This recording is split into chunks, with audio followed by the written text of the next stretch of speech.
কিছু হবে না।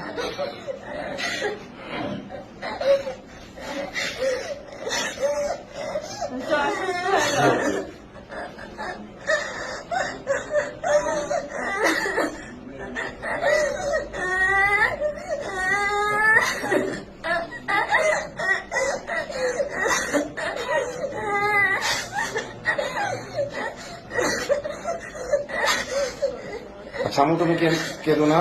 তুমি একেবারে ছোট মানুষ। তোমার বয়স যদিও বলছে 13, আমার কাছে মনে হচ্ছে তোমার বয়স আরো কম হবে। তুমি আসলে বুঝে উঠতে পারো না ওদের ষড়যন্ত্র। আল্লাহ তাআলা তোমার ভবিষ্যৎ ইনশাআল্লাহ সুন্দর করবেন। তুমি আবার পড়াশোনা করবা, তুমি সুস্থ হও।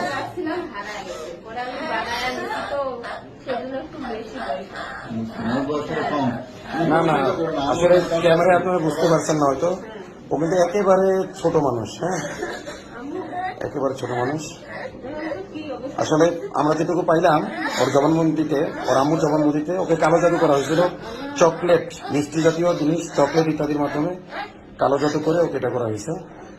আম্মু ঠিক আছে, ঠিক আছে, তুমি কাঁদো না আম্মু। আচ্ছা ওকে, আপনি ভালো মতো হবেন, ঠিক আছে, তুমি কাঁদো না আম্মু। তুমি এটা ন্যায় বিচার পাবা ইনশাল্লাহ, তুমি ন্যায় বিচার পাবা।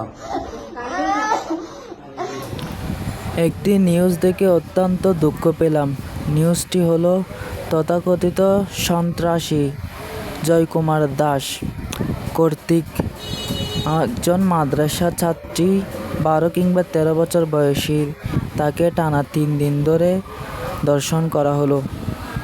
আমার সোনার বাংলাদেশের মধ্যে এর কোনো বিচার হচ্ছে না। দালাল মিডিয়াগুলো বসে আছে ট্রেন্ডিং টপিক নিয়ে। এদের কোনো কাজকর্ম নাই, শুধু ট্রেন্ডিং টপিক নিয়ে ভিডিও বানায়। কিন্তু আজ যে আমার বোন ধর্ষিত হলো, এর কোনো নিউজ দেখলাম না মিডিয়ার মধ্যে। আমাদের জোর দাবি, ধর্ষকের সর্বোচ্চ শাস্তি ফাঁসির আইন কার্যকর করা হোক। দর্শকরা যেন আর কোনো দর্শন করতে না পারে, এর জন্য আইন পাশ করতে হবে। আমরা আয়ামে জাহিলিয়াতের যুগে চলে এসেছি, মানুষের জানমালের কোনো হেফাজত নাই।